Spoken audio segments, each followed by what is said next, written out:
샬롬 샬롬 샬롬 샬롬. 하나님 사랑합니다. 여러분 주 안에서 사랑합니다.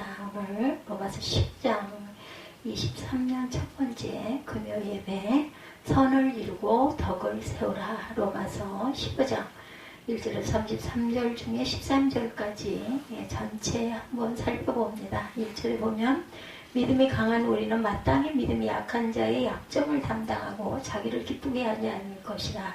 우리 각 사람이 이웃을 기쁘게 하되 선을 이루고 덕을 세우도록 할지니라. 그리스도께서 자기를 기쁘게 하지 아니하셨나니 기록된 바 주를 비방하는 자들의 비방이 내게 미쳤나이다 함과 같으니라.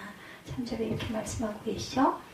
그리스도께서 자기를 기쁘게 하지 아니하셨나니 2절과 연결되어 그리스도께서 자신을 기쁘게 하지 아니하시고 오직 자기를 보내신 누구를 하나님을 기쁘게 하셨다라는 거죠. 우리 자신을 기쁘게 할 것이 아니라 이웃을 기쁘게 하고 하나님을 기쁘시게 해야 한다. 요한복음 8장 29절에 나를 보내신 이가 나와 함께 하시도다. 나는 항상 그가 기뻐하시는 일을 행함으로 나를 혼자 두지 아니하셨느니라. 이렇게 말씀하고 있어요.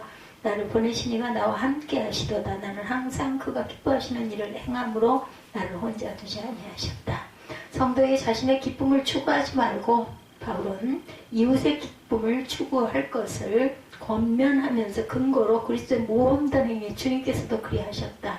그리스도께서 이방인을 구원하시기 위해서 자신을 희생하여 하나님을 기쁘게 하셨듯이 성도는 서로를 받아들임으로써 하나님을 기쁘시게 해드려야 한다. 또한 바울은 로마 교회를 향한 자신의 사랑을 증거하며 자신을 위하여 기도해 줄 것을 또한 부탁하죠. 4절 보면 무엇이든지 전에 기록된 바는 우리의 교훈을 위하여 기록된 것이니 우리로 하여금 인내로 또는 성경의 위로로 소망을 가지게 합니다. 이제 인내와 위로의 하나님이 너희로 그리스도 예수를 본받아 서로 뜻이 같게 하여 주사 한 마음과 한 입으로 하나님 곧 우리 주 예수 그리스도의 아버지께 영광을 돌리게 하지 않으라. 그러므로 그리스도께서 우리를 받아 하나님께 영광을 돌리신 것 같이 너희도 서로 받으라. 이렇게 말하죠. 서로의 짐을 져야 한다는, 각각 이웃을 기쁘게 하여서 강한 자가 연약한 자의 약점을 담당하고 자기를 기쁘게 하지 아니함이 마땅함을 밝히면서 성도가 각기 이웃을 기쁘게 하되 뭐를 하라고? 선을 이루고 덕을 세우라. 오늘 제목이기도 합니다. 제 성경 15장 위에 선을 이루고 덕을 세우라. 너무나 감사한 말씀이라서 제목으로 삼았습니다. 성도가 자신의 기쁨을 추구하지 않고 타인의 기쁨을 추구해야 할 이유는 그것이 그리스도께서 보여주신 모험된 사랑의 삶이기 때문이다. 그리스도께서는 자기를 기쁘시게 하지 않고 오직 하나님 아버지와 구속할 죄인들을 기쁘게 하기 위해 자신의 몸을 십자가의 제물로 내어주셨죠. 그러므로 바울의 다른 사람을 기쁘게 하라는 교훈은 서로 사랑으로 섬기를 하는 그리스도의 명령과 일맥상통합니다. 그리스도의 그러한 그 계명, 이기심을 버리고 이타적인 삶을 실천함을 의미하죠. 많은 사람의 유익을 구해야 된다. 고린도전서 10장 33절입니다. 나와 같이 모든 일에 모든 사람을 기쁘게 하여 자신의 유익을 구하지 아니하고 많은 사람의 유익을 구하여 그들로 구원을 받게 하라. 자기 유익을 구치 아니하고 고린도전서 13장 5절에서 7절이죠. 무례 행하지 아니하며 자기 유익을 구하지 아니하며 성내지 아니하며 악한 것을 생각하지 아니하며 불의를 기뻐하지 아니하며 진리와 함께 기뻐하고 모든 것을 참으며 모든 것을 믿으며 모든 것을 바라며 모든 것을 견디느니라. 그리고 우리는 또한 예수를 본받는 삶을 살아야 된다라고 말씀하시죠. 예수를 본받는 삶을 받아라. 한 마음과 한 입으로 하나님과 우리 주 예수 그리스도의 아버지께 영광을 돌리게 하노라. 그러므로 그리스도께서 우리를 받아 하나님께 영광을 돌리시는 것 같이 너희도 서로 받으라. 내가 말하노니 그리스도께서 하나님의 진실하심을 위하여 할례의 추종자가 되셨나니 이는 조상들에게 주신 약속들을 견고하게 하시고 이방인들도 그 긍휼하심으로 말미암아 하나님께 영광을 돌리려 함이라. 기록된 바 그러므로 내가 열방 중에서 주께 감사하고 주 이름을 찬송하리라 함과 같으니라. 열방들아 주의 백성과 함께 즐거워하라 했으며 모든 열방들아 주를 찬양하여 모든 백성들아 그를 찬송하라 하였으며 말씀하죠. 이방인들을 받아들이셨어요. 그죠? 그리스도께서는 성도가 그리스도의 사랑의 삶을 본보다 사는 데 있어서 인내와 성경의 안위가 필요하며 그로 인해 소망을 가져야 함을 강조합니다. 또한 그리스도 안에서 모든 성도가 한 마음 한 뜻이 되어 한 입으로 그리스도의 아버지께 영광을 돌게 하려고 자신들의 복음을 증거함을 밝히죠. 그리스도께서 죄인을 받아들여 구원하심으로 하나님께 영광을 돌린 같이 성도들도 서로를 받아들여 하나님께 영광을 돌려야 한다는 거죠. 예, 성도의 소망은 서로를 무엇이든지 우리의 교훈을 위하여 기록된 것이니 우리하여금 인내로 성경의 위로로 소망을 가지게 하려 함이라 말씀합니다. 예수를 본받는 삶을 사는 것은 소망을 갖게 하려고 인내로 또한 성경의 위로로 우리 모두가 그 교훈을 기록된 것이니 우리로 하여금 인내로 또는 성경의 위로로 소망을 가지게 하려 함이라. 희생제물이 되셨어요. 그렇죠? 많은 사람의 유익을 구합니다. 고린도전서 10장 33절에 나와 같이 모든 일에 모든 사람을 기쁘게 하여 자신의 유익을 구하지 아니하고 많은 사람의 유익을 구하여 그들로 구원을 받게 하라. 자기 유익을 구치 않죠. 고린도서 13장 5절에서 7절에 말씀하셨어요. 무례히 행하지 아니하며 자기 유익을 구하지 아니하며 성내지 아니하며 악한 것을 생각하지 아니하며 불의를 기뻐하지 아니하며 진리와 함께 기뻐하고 모든 것을 참으며 모든 것을 믿으며 모든 것을 바라며 모든 것을 견디느니라. 그래서 우리는 예수를 본받는 삶을 살아야 되겠다. 그리스도 안에서 모든 성도가 한 마음 한 뜻이 되어 한 입으로 그리스도의 아버지께 영광을 돌리게 하려고 자신들의 복음을 증거함을 밝히죠. 죄인을 받아들여 구원하심으로 하나님께 영광을 돌린 같이 성도들도 서로를 받아들여 하나님께 영광을 돌려야 한다. 성도의 용서와 사랑은 그리스도께서 죄인을 용서하시고 구원하신 뜻과 같다라는 거죠. 그 사랑에 근거하고 있습니다. 희생제물이 되셔서 요한 1서 2장 2절입니다. 그는 우리 죄를 위한 화제물이니 우리만 위할 뿐 아니요 온 세상의 죄를 위하심이라. 예수의 마음을 우리는 본받아야 된다 하죠. 빌립보서 2장 4, 5절에 각각 자기를 돌보는 대로 또한 각각 다른 사람들의 일을 돌봐 나의 기쁨을 충만하게 하라. 너희 안에 이 마음을 품으라. 곧 그리스도 예수의 마음이니 말씀하죠. 이방인들을 받아들이셨어요. 그리스도께서는 바울은 로마에 있는 성도들에게 서로를 받아들일 것을 명하면서 그리스도께서 이방인을 받아들여 구원하심으로 하나님께 영광 돌리신 포용력을 강조합니다. 성도가 서로를 용납하고 사랑함의 궁극적인 목적이 하나님 아버지께 영광을 돌림에 있음을 말씀하죠. 모든 성도는 그리스도 안에서 소망을 지닌 자들이므로 그리스도와 같이 서로를 사랑하여 하나님이 주시는 기쁨과 평안을 누려야 한다. 복음을 듣고 기뻐한 이방인입니다. 사도행전 13장 48절에 이방인들이 듣고 기뻐하여 하나님의 말씀을 찬송하며 영생을 주시기로 작정되는 자는 다 믿더라. 작정된 자는 믿었다라는 거예요. 영생을 주기로 작정된 자. 한 마음과 한 입으로 하나님 곧 우리 주 예수 그리스도 아버지께 영광을 돌리게 하노라. 6절이죠. 그러므로 그리스도께 우리를 받아 하나님께 영광을 돌리시나 같이 너희도 서로 받으라. 내가 말하노니 그리스도께서 하나님의 진실하심을 위하여 할례의 추종자가 되셨음. 이는 조상들에게 주신 약속들을 견고하게 하시고 이방인들도 그 긍휼하심으로 말미암아 하나님께 영광을 돌리게 하려 하심이라. 기록된 바 그러므로 내가 열방 중에서 주께 감사하고 주 이름을 찬송하리로다 한것 같으니라. 또 이르되 열방들아 주의 백성과 함께 즐거워라 하였으며 모든 열방들아 주를 찬양하며 모든 백성들아 그를 찬송하라 하였으며 또 이사야 이르되 이사야의 뿌리 곧 열방을 다스리기 위하여 일어나시는 이가 있으리니 열방이 그에게 소망을 드리라 하셨느니라. 소망이 하나님의 모든 기쁨과 평강을 믿음 안에서 너에게 충만하게 하사 성령의 능력으로 소망에 넘치게 하시기를 원하노라. 성도가 서로를 용납하고 사랑함의 궁극적인 목적이 뭐라고요? 하나님 아버지께 영광을 돌림에 있음을 말씀합니다.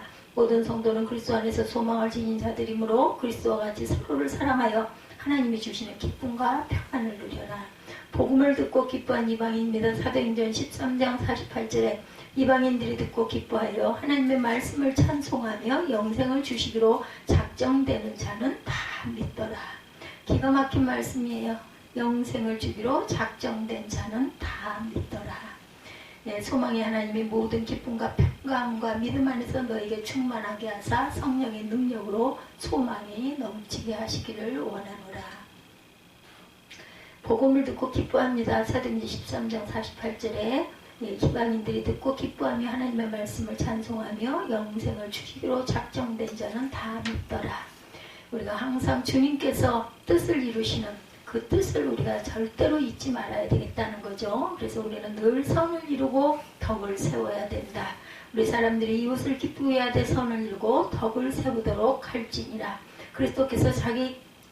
그리스도께서도 자기를 기쁘게 하지 아니하셨느니 기록된 바 주를 비방하는 자들의 비방이 내게 미쳤나이다 한것 같으니라. 무엇이든지 전에 기록된 바는 우리의 교훈을 위하여 기록된 것이니 우리로 하여금 인내로 또는 성경의 위로로 소망을 가지게 하려 함이라.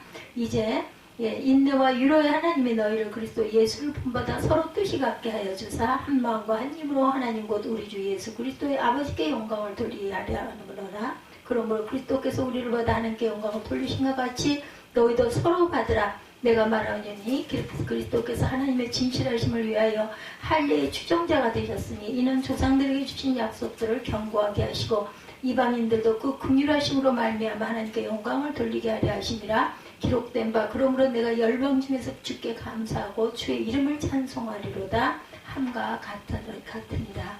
그래서 소망의 하나님이 모든 기쁨과 평강을 믿음 안에서 너에게 충만하게 하사 성령의 능력으로 소망이 넘치게 하기를 원하노라. 오늘 본문이죠. 선을 이루고 덕을 세우는 이유. 성도들에게 자신의 기쁨을 추구하지 말고 이웃의 기쁨을 추구하고 서로의 짐을 나누지라. 각각 이웃을 기쁘게 하라는 말씀을 하고 있습니다. 여기 반복이 돼서 나왔네요. 이방인을 위한 그 사명을 받은 바울이죠. 바울은 자신의 사도적 사명이 특별히 이방인을 구원하여 하나님께로 인도하는 데 있음을 말씀하죠. 바울의 사도직분이죠. 성숙한 신앙을 가진 성도입니다. 바울은 로마교회 성도와 성숙한 신앙을 가지고 있어서 스스로 선함이 가득하고 모든 지식이 차선 능히 서로 공면하는 자임을 확신한다고 말하죠. 그러나 바울이 그들에게 편지를 써서 복음을 증거하는 것은 그들로 더욱 거룩하게 되어서 하나님이 받으시기에 합당한 제물이 되기 위함이라는 거죠. 성도의 신앙은 이 땅에서 완성 단계 이룰 수 없게 계속해서 말씀을 통하여 다져나가야 한다. 말씀이 풍성히 거합니다. 골로새서 3장 16절이죠. 그리스도의 말씀이 너희 속에 풍성히 거하여 모든 지혜로 피차 가르치며 권면하고 시와 찬송과 신령한 노래를 부르며 감사한 마음으로 하나님을 찬양하고 무엇을 하든지 말에나 일에나 다 주 예수의 이름으로 하고 그를 힘입어 하나님 아버지께 감사하라. 선한 일을 행해야 되죠. 골로새 1장 10절입니다. 주께 합당하게 행하여 범사에 기쁘시게 하고 모든 선한 일에 열매를 맺게 하셔서 하나님을 아는 것에 자라게 하시고 그의 영광이 힘을 따라 모든 능력으로 능하게 하셔서 기쁨으로 모든 견딤과 오래 참음에 이르게 하시고 우리로 하여금 빛 가운데로 성도의 기업의 부분을 얻기에 합당하게 하신 아버지께 감사하기를 원한다. 그래서 이방인을 위한 사명을 바울은 받았어요. 자신의 사도적 사명이 특별히 이방인을 구원하여 하나님께 인도하는 데 있음을 강조하죠. 하나님께서 이방인들을 구원하시는 구원의 뜻을 이루기 위해서 자신을 통하여 베푸신 이적과 능력과 기사 외에는 아무것도 말하지 않겠다고 고백하므로 자신의 모든 사역이 성령의 인도하심과 능력으로 된 것임을 강조합니다. 그 일로 인해서 예루살렘에서부터 두루 행하여 그 알루라곰까지 그리스도의 복음을 편만하게 전하였다고 증거하죠. 그는 자신의 사명에 충성을 다함으로 많은 이방인을 구원하는 도구로 사용받습니다. 이방인의 사도입니다. 사도행전 9장 15절에 주께서 이르시되 가라 이 사람은 내 이름을 이방인과 임금들과 이스라엘 자손들에게 전하기 위하여 택한 나의 그릇이라. 아나니아에게 가서 눈을 뜨게 해줘라 라고 할 때 이 얘기를 하셨죠. 사도행전 9장 15절에 개척전도에 힘씁니다. 고린도후서 10장 16절에 이는 남의 규범으로 이뤄놓은 것으로 자랑하지 아니하고 나의 지역을 넘어 복음을 전하려 함이라 말씀하고 있습니다. 좀 끌까요? 난방. 바울의 복음 전도입니다. 바울은 자신이 그리스도의 이름을 부르고 있는 곳에서 복음을 증거하지 않기로 힘썼다고 증거했는데 이는 그리스도를 모르는 사람들에게 복음을 증거하기 위함이었다. 그러므로 바울의 전도 여행은 언제나 어려움이 많은 동시에 새롭게 회심하고 그리스도의 복음을 받는 자들이 많았던 것이다. 이런 바울의 복음 전도 사역에서의 원칙은 그의 투철한 사명의식을 증거합니다. 누구에게나 꺼리낌이 없이 전하죠. 사도행전 20장 20절에 유익한 것은 무엇이든지 공중 앞에서나 각 집에서나 거리낌이 없이 여러분에게 전하여 가르치고 유대인과 헬라인들에게 하나님께 대한 회개와 우리 주 예수 그리스도께 대한 믿음을 증언할 것이라. 유럽까지 복음이 전파됩니다. 사도행전 20장 1, 2절에 소요가 그치며 바울은 제자들을 불러 권한 후에 작별하고 떠나 마게도니아로 가니라. 그 지방으로 다녀가며 여러 말로 제자들에게 권하고 헬라에 이르렀어요. 그래서 바울의 로마 방문 계획이 나타나죠. 바울은 로마 교회를 방문하려고 여러 번 노력했음을 밝힙니다. 그러나 여러 가지 여건상 그 일을 실행하지 못했다는 거예요. 언제나 성도들을 보기를 바울은 열망했는데 그들에게 복음을 증거하여 믿음을 더욱 견고하게 하기 위함이었다. 멀리 떨어져 있어도 언제나 여러 성도들의 믿음을 위하여 걱정하며 기도하죠. 그래서 바울은 성도들에게 자신이 나갈 때 그리스도의 충만한 축복을 가지고 갈 줄을 안다고 말합니다. 로마에 가고 엄청 노력했죠. 사도행전 19장 21절에 보면 이 일이 있은 후에 바울이 마게도냐와 아가야를 거쳐 예루살렘에 가기로 작정하이르되 내가 거기 갔다가 후에 로마도 보아야 하리라 하고 자기를 돕는 사람 중에서 디모데와 에라스도 두 사람을 마게도냐로 보내고 자기는 아시아에 얼마 동안 더 있더라. 로마에 가는 길 얻기를 열심히 구합니다. 로마서 1장 10절에 어떻게 하든지 이제 하나님의 뜻 안에서 너에게로 나아갈 좋은 길 얻기를 원하노라. 그래서 보면 로마에 가는 길 얻기를 열심히 구했고 마게도냐 교회를 사랑한다라고 증언을 합니다. 그러므로 내가 그리스도 예수 안에서 하나님의 일에 대하여 자랑한 것이 있거니와 18절에도 그리스도께서도 이방인을 순종하기 위하여 나를 통하여 역사하신 것 외에는 내가 감히 말하지 아니하노라. 그 일은 말과 행위로 표적과 기사의 능력으로 성령의 능력으로 이루어졌으며 그리하여 내가 예루살렘으로부터 두루 행하여 일루라곤까지 그리스도의 복음을 편만하게 전한다. 이렇게 로마 방문 계획에 대해서도 열심히 얘기하죠. 20절에 또 내가 그리스도의 이름을 부르는 곳에서 복음을 전하지 않기를 힘썼나니 이는 남의 터 위에 건축하지 아니함이라. 기록된 바 주의 소식을 받지 못한 자들이 볼 것이요 듣지 못한 자들이 깨달으리라 함과 같다. 그래서 로마의 방문 계획에 대해서도 그러므로 또한 내가 너희에게 가르쳤던 것이 여러 번 막혔더니 이제는 이 지방에 일할 곳이 없고 여러 해 전부터 언제든지 서반하러 갈 때 너희에게 가기를 바라고 있었으니 이는 지나가는 길에 너희를 보고 먼저 너희와 사귐을 얼마간 기쁨을 가진 후에 너희로 그리로 보내주기를 바랍니다. 그러나 이제는 내가 성도를 섬기는 일에 예루살렘에 가노니 이는 마게도냐와 아가야 사람들이 예루살렘 성도 중 가난한 자들을 위하여 기쁘게 얼마를 연보하였어요. 연보한 걸 내가 가지고 간다는 거죠. 27절에 저희가 기뻐서 하였거니와 또한 저희는 그에게 빚진 자니 만일 이방인들이 그의 영적인 것을 나누어 가졌으면 육적인 것으로 그들을 섬기는 것이 마땅하니라. 마게도냐 교회의 사랑입니다. 바울은 예루살렘 교회 어려움을 위하여 마게도냐 교회가 도움을 주었으므로 그 일을 인하여 예루살렘 방문할 계획이 있음을 밝히면서 그 일을 마치고 로마 교회를 방문할 계획을 밝히죠. 로마에 가는 길 얻기를 열심히 구했던 그러한 바울입니다. 어떻게 하든지 이제 하나님의 뜻 안에서 너희에게로 나아갈 좋은 길 얻기를 구하노라. 기도해야 합니다. 어떤 것을 원할 때는 기도하고 구해야 되죠. 사도행전 19장 21절에도 이 일이 있은 후에 바울이 마게도냐와 아가야를 거쳐 예루살렘에 가기로 작정하이르되 내가 거기 갔다 후로 로마도 보아야 하리라고 계속 제가 언젠가도 말씀드렸죠. 눈앞에 내가 하고자 하는 것 그것을 자꾸 그리고 저는 그렇더라고요. 나중에 지나놓고 보면 열심히 그것을 위해서 기도하고 몰두하고 집중하고 하나님의 뜻을 구하면 반드시 내가 살게 하지 잘못되게 하지는 않으십니다. 지금은 깜깜할지라도. 그러면서 바울은 이방인이 신령한 것으로 유다인들과 나눠 가졌으므로 육신의 것으로 예루살렘 교회를 섬기는 것이 마땅하다. 신령한 것으로 유대인들과 내가 나눠 가졌어요. 은혜를. 그래서 육신의 것으로 예루살렘 교회를 섬기는 게 나는 마땅하다. 성도의 섬김과 사랑은 지역을 초월하여 실천되어져야 한다. 바울은 이러한 마게도냐 교회의 사랑을 증거함으로 그리스도의 사랑을 실천함이 아름다움을 교훈합니다. 마게도냐 교회의 모범이죠. 고린도 후서 8장 1, 2절입니다. 형제들아 하나님께서 마게도냐 교회들에게 주신 은혜를 우리가 너희에게 알리노니 환난이 많은 시련 가운데 그들의 넘치는 기쁨과 극심한 가난이 그들의 풍성한 연보를 넘치도록 하게 하였다. 9장 12절입니다. 고린도후서 풍성함으로 하나님을 기쁘게 했어. 이 봉사의 직무가 성도들의 부족한 것을 보충할 뿐만 아니라 사람들이 하나님께 드리는 많은 감사로 말미암아 넘쳤느니라. 그리고는 항상 바울은 기도를 부탁하죠. 바울은 로마교회 성도들에게 기도를 부탁합니다.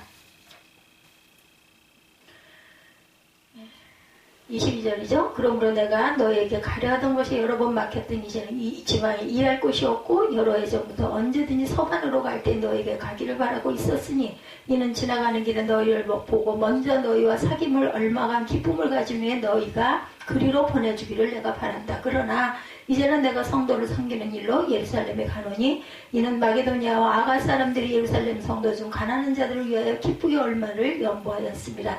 저희가 기뻐서 하였거니와 또한 저희는 그들에게 빚진 자니 만일 이방인들이 그들의 영적인 것을 나누어 가졌으면 육적인 것으로 그들을 섬기는 것이 마땅하니라. 그러므로 내가 이 일을 마치고 이 열매를 그들에게 확증한 후에 너에게 들렀다 서바나로 가리라. 내가 너에게 나아갈 때 그리스도의 충만한 복을 가지고 갈 줄 아노라. 30절입니다.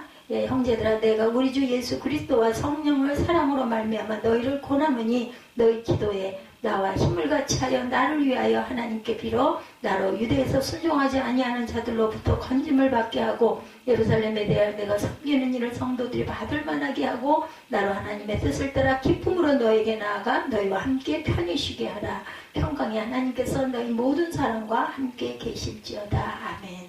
나를 위해서 기도해달라 이렇게 얘기하죠. 예, 전도의 문이 열리도록 골로새서 4장 3절에도 또한 우리를 위하여 기도하되 하나님이 전도할 문을 우리에게 열어주사 그리스도의 비밀을 말하게 하시기를 구하라. 내가 이 일 때문에 매임을 당했다. 내가 이 전도하는 일 때문에 내가 매여 있다라는 거예요. 기도의 제목은 자신이 예루살렘을 방문할 때 유대의 악한 자들로부터 자신이 보호를 받고 성도를 물질로 섬기는 일이 덕스러움 가운데 이루어지고 기쁨으로 자신이 로마 교회를 방문할 수 있기를 위함이다. 이는 자신의 계획한 모든 일에 하나님의 인도하심이 있기를 기원한 것이죠. 자신의 길을 계획했으나 하나님께서 그 길을 인도하지 아니하시면 아무것도 이룰 수 없음을 알고 있었기에 이와 같은 기도를 부탁한 거죠. 기도함을 원하는 주의 종입니다. 히브리서 13장 18, 9절이죠. 우리를 위하여 기도하라. 우리가 모든 일에 선하게 행하게 하므로 우리에게 선한 양심이 있는 줄을 확신하노니 내가 더 속히 너희에게 돌아가기 위하여 너희가 기도하기를 더욱 원하노라. 내가 이 일을 다 마치고 돌아갈 때까지 나를 위해서 열심히 기도해달라. 그래야 내가 빨리 갈 수 있다. 성도는 그리스도의 사랑의 계명에 순종하여 이기심을 버리고 오직 그리스도와 같이 자신을 희생하여 이웃에 대한 사랑을 실천함으로 하나님을 기쁘시게 하여야 한다. 그러한 삶이 성도가 그리스도로 말미암은 하나님의 구원의 은혜에 보답하는 길이다. 선을 이루고 덕을 세우라. 강한 사람, 가진 사람, 높은 사람의 책임입니다. 요즘 사용이 조금 뜸했지만 노블레스 오블리주 굉장히 한참 동안 유행했었죠. 이 말은 19세기 중엽에 극작가인 오노레트 발자크, 발자크 이름 들어보셨죠? 1799년부터 1850년까지 살았어요. 희곡, 골짜기의 백합, 에서 처음 등장했고 그 전까지는 노블레스 오블리주라는 단어가 없었다고 하는 설이 있습니다. 두 번째는 프랑스의 작가이자 정치가인 레비 공작 피에르 가스통 마르크 경륜과 교훈이라는 책에서 처음 쓴 말이라고도 하네요. 아무튼 그 뜻은 부와 권력은 그에 따르는 책임과 의무를 수반한다 이 뜻입니다. 주로 지도층, 상류층이 그 위치에 걸맞는 모범을 보이는 행위를 표현할 때 혹은 그것을 어기는 이들을 비판하는 용도로 사용했다 그러죠. 이 노블레스 오블리주와 관련하여 대전 서구문화원 사무국장 최성수 씨네요. 충청신문에 보면 기고한 글에 역사적으로 노블레스 오블리주의 예는 아주 많았다 말하고 있습니다. 초기 로마 시대의 왕과 귀족들은 봉사와 그 기부 등을 의무인 동시에 기부하는 것이 의무인 동시에 명예로 여겨져 경쟁적으로 열심히 서로 더 많이 하려고 했다고 그래요. 그것이 로마를 고대 세계의 맹주로 자리있게 만든 원동력이 되었다고 합니다. 옛날 독일의 부모들은 자녀들에게 항상 지는 것이 이기는 것이다 라고 가르쳤다고 하네요. 그 뜻으로 지혜 있는 자가 양보를 하고 저주어야 한다라는 거예요. 그런가 하면은 이 노블레스 오블리주와 관련 아주 유명한 역사적인 일화가 있어요. 프랑스와 영국이 100년 전쟁 아시죠? 1337년부터 1453년까지 일어났었죠. 했을 때 프랑스 칼레 시민들이 끝까지 저항하다가 결국은 항복을 했는데 그때 영국 왕 에드워드 3세는 그에 대한 책임을 물어서 칼레 시민 6명에게 교수형을 명했다고 합니다. 그래서 제일 먼저 자원한 사람이 있었는데 그는 칼레 최고 부자였던 와시타 휴즈였다고 그럽니다. 이에 이어 칼레의 시장과 부자 또한 포함한 7명이 죽기를 자원하고 나섰다고 그래요. 그 모습을 보고 감동한 영국 왕비가 왕에게 자비를 요청했고 그로 인해서 그 처형은 취소가 되었다고 합니다. 예, 이 이야기는 실제가 아니라 지어낸 것이다라는 설도 있다고 그러네요. 1, 2차 세계대전 당시에 영국의 고위층 자제들이 다니던 이튼 칼리지 출신들이 전쟁에 참여해서 2,000명이 전사했고, 포클랜드 전쟁 때는 여왕의 둘째 아들 앤드루즈가 헬기 조종사로 또한 참전을 하기도 했다고 그러네요. 미국도 우리 6.25 전쟁 때 장정의 아들 142명이 참전해서 그 중에 35명이 목숨을 잃거나 부상을 입었다고 합니다. 이런 사례는 우리나라에도 많죠. 사방 백리 안에 굶어 죽는 이들의 업자라를 실천한 경주의 최부자, 구대가 정승판서 참판을 지낸 명문가 자손인 우당 이휘영 선생 가문의 사람들이 노블레즈 오블리주를 실천했다고 그러죠. 왜 이런 말씀을 드리냐면 오늘 본문이 교회 공동체 안에서 성숙한 사람, 강한 사람이 가져야 할 덕목에 관한 말씀을 하고 계시기 때문입니다.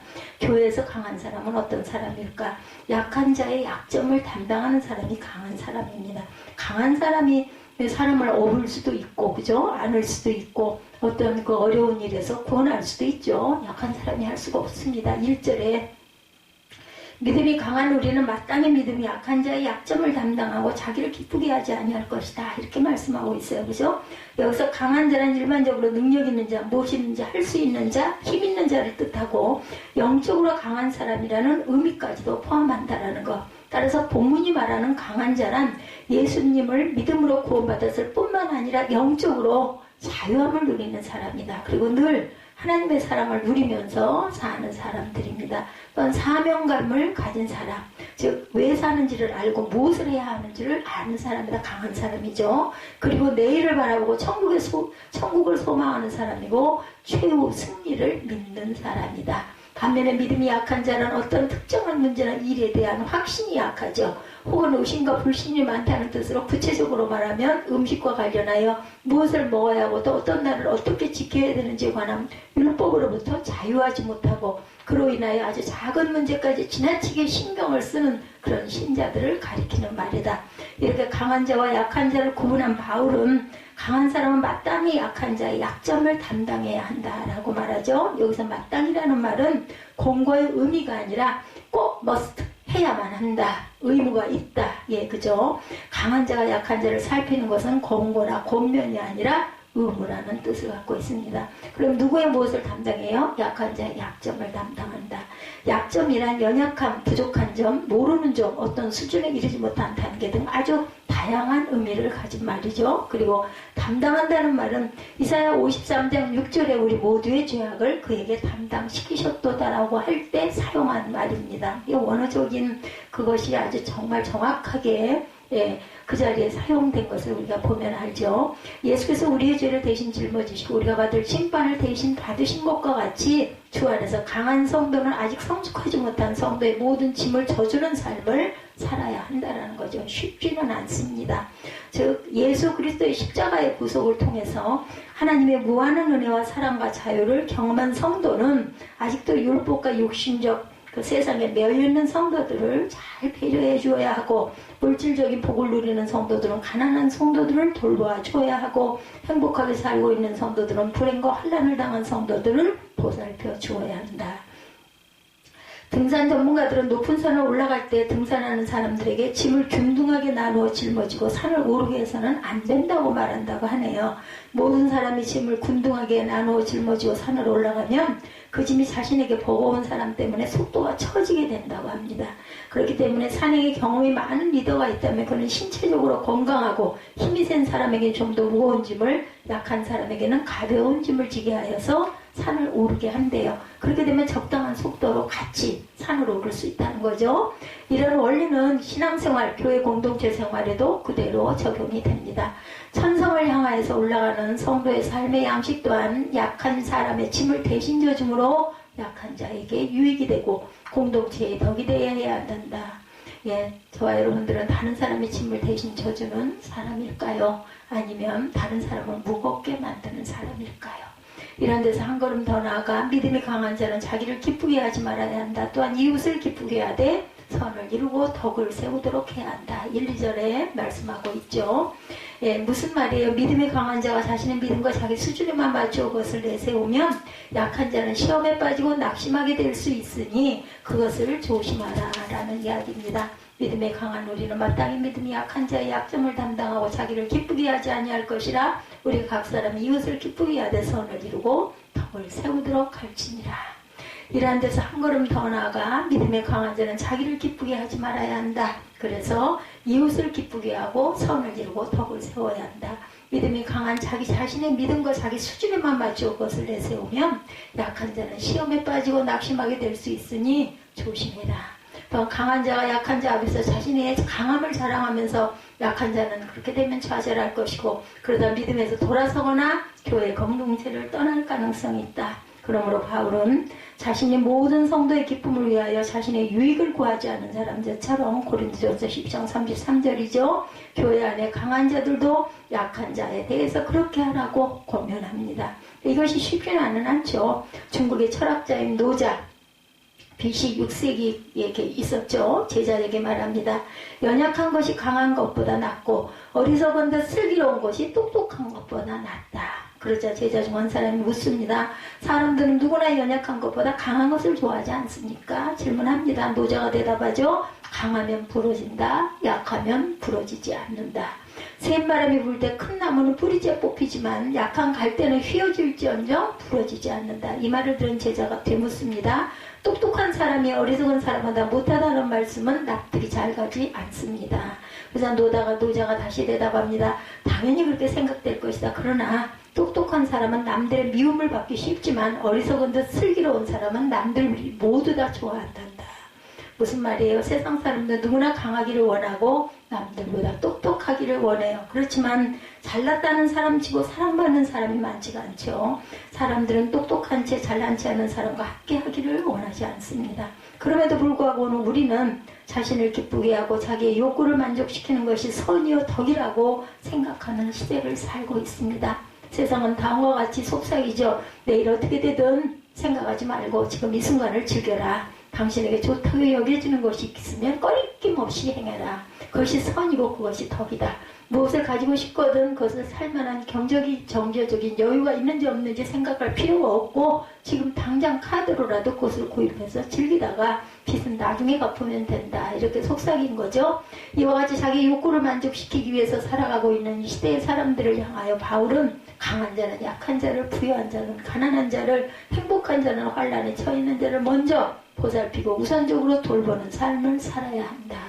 그것이 성도가 사는 법이라는 거죠. 하나님을 우선으로 해라. 두 번째, 강한 사람이 약한 사람을 품거나 그의 짐을 대신 져주어야 하는 이유는 서로 뜻을 같게 하기 위해서다. 5절에 나오죠. 어떤 사람은 이 날을 저 날보다 낮게 여기고 어떤 사람은 모든 날을 같게 여기나니 각각 자기 마음으로 확정할지니라. 나를 중히 여기는 자도 주를 위하여 중히 여기고 먹는 자도 주를 위하여 먹으니 이는 하나님께 감사할 것이요 먹지 않는 자도 주를 위하여 먹지 아니하며 하나님께 감사하느니라. 우리 중에 누구든지 자기를 위하여 사는 자가 없고 자기를 위하여 죽는 자도 없다라고 말합니다.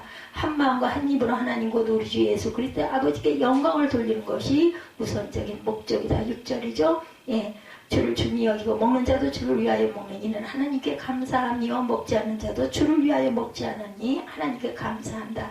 우리 중에 누구든지 자기를 위하여 사는 자가 없고 자기를 위하여 죽는 자도 없도다. 예, 한 마음과 한 입으로 하나님 곧 우리 주 예수 그리스도 아버지께 영광을 돌리는 것이 우선적인 목적이다. 여기서 한 마음이란 같은 심정을 가진 만장일치 등의 의미이고 바울은 오늘 본문에서만 이 단어를 사용하고 있습니다. 한 입으로 하나 일치된 고백을 하죠. 그래서 일치된 신앙의 구체적인 표현으로 모든 성도들이 똑같은 신앙 고백을 하고 사람들 앞에서 하나님께 영광을 돌리는 일에 있어서 일치가 되어야 한다. 그래서 우리 사도신경 같이 하지 않습니까? 교회라고 해도 강한 자와 약한 자 등의 구별이 있을 수밖에 없지만 주님의 교회를 이룬 성도는 일치된 마음과 태도를 가지는 것이 더 우선이라. 한 마음과 한 뜻이 돼야 한다라는 거. 그렇게 한 마음과 한 입으로 하나님 곧 우리 주 예수 그리스도의 아버지께 영광을 돌리는 것이 교회이고 지체된 성도의 존재 이유다. 이렇게 바울은 성도들의 마음과 뜻이 일치되지 못하고 불화와 갈등 속에 자기 방식대로 자기 위주로 하나님께 영광을 돌린다면 하나님은 그것을 기뻐하지 않는다. 성도들이 한 마음과 한 입이 되지 않고 하나님께 참된 영광을 돌릴 수 없다라는 거죠. 무엇보다 성도가 자신을 죽이고 다른 지체들과 하나가 되어야 하는 이유는 예수께서 그리하셨기 때문이다. 3절부터 6절이죠. 그리스도께서 자기를 기쁘게 하지 아니하셨나니 이제 인내와 위로의 하나님이 너희로 그리스도 예수를 본받아 서로 뜻이 같게 하여 주사. 예수님은 죄인을 구원하시려는 성부 하나님의 뜻을 이루어 드리기 위해서 인간의 형상을 입고 이 땅에 오셨죠. 그리고 세상에서 사역기간 동안 자신을 기쁘게 하지 않고 항상 하나님 아버지를 기쁘게 하고 하나님의 뜻을 이루는데 모든 초점을 맞추셨어요. 또한 하나님을 반역하는 세상 사람들의 죄의 값을 혼자 담당하시고 대신 십자가에서 죽으시죠. 이처럼 예수님은 자신을 기쁘게 하는 삶이 아니라 하나님 아버지만을 기쁘게 하는 삶을 사셨고 나아가 죄인들을 기쁘게 해주려는 삶을 사셨다. 예수님은 하나님 아버지의 뜻을 이루기 위하여 죄인들을 차별하지 않고 그대로 받으셨어요. 따라서 예수께서 그리하셨는데 우리가 다른 지체를 받아주지 못하므로 주님의 교회의 연합을 파괴해서는 안 된다. 바울은 성도가 하나가 되어야 하는 이유는 예수께서 그렇게 사셨기 때문이고 성부 하나님께서 당신의 아들 예수 그리스도의 본을 따라 살라고 말씀하셨기 때문이다. 만왕의 왕 만주의 주신 예수님도 가장 낮게 낮아지셔서 다른 사람을 섞였다면 저와 여러분은 말할 나위가 없지 않겠는가. 여러분 중에 단 한 사람도 먼저 이해를 받아야 하고 먼저 대접과 섬김을 받아야 하고 높임을 받아야 할 사람은 없다라는 거죠. 그 이유는 저와 여러분에게는 아주 작은 것 하나로도 나은 것, 높은 것, 가진 것, 이룬 것이 없는 사람이 없기 때문이다. 따라서 여러분이 가진 것은 다른 사람보다 더 많다면, 여러분이 배운 것이 다른 사람보다 낫다면, 여러분이 이룬 것이나 여러분의 자녀들의 선자리가 다른 사람보다 낫다면, 그리고 여러분의 신앙 연륜이 상대보다 깊다면, 하다못해 우리의 나이가 상대보다 많다면 그것이 여러분의 상대를 배려해야 하는 이유가 된다는 거죠. 그래서 배려하는 공동체가 되어야 된다. 예수님처럼 다른 사람을 먼저 생각하고 행동하는 것을 배려라고 하죠. 이 배려에 관련하여 인터넷에 쉽게 찾을 수 있는 유머 하나가 있더라고요. 어느 회사원이 회사 화장실에서 볼일을 본 후에 물을 내리려고 하는데 옆가는 사람이 전화벨이 울립니다. 지금 사무실인데요 라고 하면서 통화를 시작합니다. 일반적인 화장실 예의라면 화장실이라고 밝힌 후에 곧 전화 드리겠습니다 라고 말해야 할 텐데, 근데 사무실이라고 하면 장황하게 통화를 하는 바람에 물을 내리지 못하고 기다렸어요. 한참 뒤기고 전화를 끊자 물을 내렸는데 순간 다른 칸에서도 여러 명이 물을 내리라는 거죠. 그 사람의 통화가 끝나기를 기다렸으니 배려죠. 예, 좀 저 같으면 그냥 휙 내리고 나왔을 것 같아요. 예, 한 사람의 주인공은 한 사람이고 기다렸던 사람들은 여러 명이었다는 거죠. 예의 없는 한 사람의 통화가 끝나기를 기다린 사람은 한두 사람이 아니었다. 이 이야기가 말해주는 것, 자신만 생각하고 자기 일만 생각하는 것은 예의가 아닐 뿐 아니라 미성숙한 거라는 거죠. 지금 미성숙한 사람은 배려를 모른다. 그러므로 자신에 대해서보다 상대에 대한 배려가 커지는 순간 비로소 성숙한 사람이 될 수 있고 공동체에 덕을 끼치는 사람이 될 수 있다. 옳은 말이죠. 그렇다면 배려는 어떻게 표현될까? 전문가들이 말합니다. 먼저 자신을 포기하고 낮추는 것에서부터 배려는 시작된다. 저는 이런 생각을 할 때는 부모의 사랑 가장 근접하다고 생각합니다. 물론 부모가 부족한 부모도 많지만 다 그렇지는 않지만 그래도 자녀를 생각하는 배려가 상당히 부모가 하고 있는 부분이 예수님의 마음과 많이 닮았다고 저는 늘 생각을 해요. 자신을 버리지 못하면 상대를 먼저 배려하는 사람이 될 수 없다. 둘째로 배려는 칭찬을 통하여 굳혀야 한다. 칭찬 싫어하는 사람 아무도 없죠. 돌가르고 간증들 하면서 묘기를 보일 수 있는 비밀은 지속적인 격려와 칭찬에 있다고 하죠. 그처럼 칭찬은 누구든 그 사람을 친구로 만들어줍니다. 세 번째로 배려는 상대방에게 감사를 표현하는 것입니다. 내 곁에 계셔주셔서 감사합니다. 저 인생길의 동행자가 되어주셔서 감사합니다. 감사는 원수까지도 친구로 만드는 비결이 되죠. 저와 여러분은 예수님처럼 상대방을 배려하는 성도입니까? 예수님처럼 상대방의 약한 것과 부족함과 못난 것까지 그 짐까지 대신 져주는 그런 사람입니까? 우리 교회는 어떻습니까? 우리 교회는 서로에 대한 배려가 넘치는 배려하는 공동체일까요? 다른 사람의 짐을 대신 져주는 사랑의 짐꾼 공동체일까요? 기억하십시다. 상대를 배려하지 않는 것은 주님의 보혈로 이루어진 교회 공동체를 허무는 행동이다. 그러므로 주님을 사랑하면 할수록 그 십자가가 감사하면 감사할수록 더 자신을 낮추고 죽이고 상대를 배려하고 세워줄 줄 알아야 된다. 우리 교회가 2023년 더욱 서로를 배려하고 사랑하고 또한 칭찬하고 위로하는 그러한 사랑의 교회가 되기를 주님의 이름으로 축복합니다.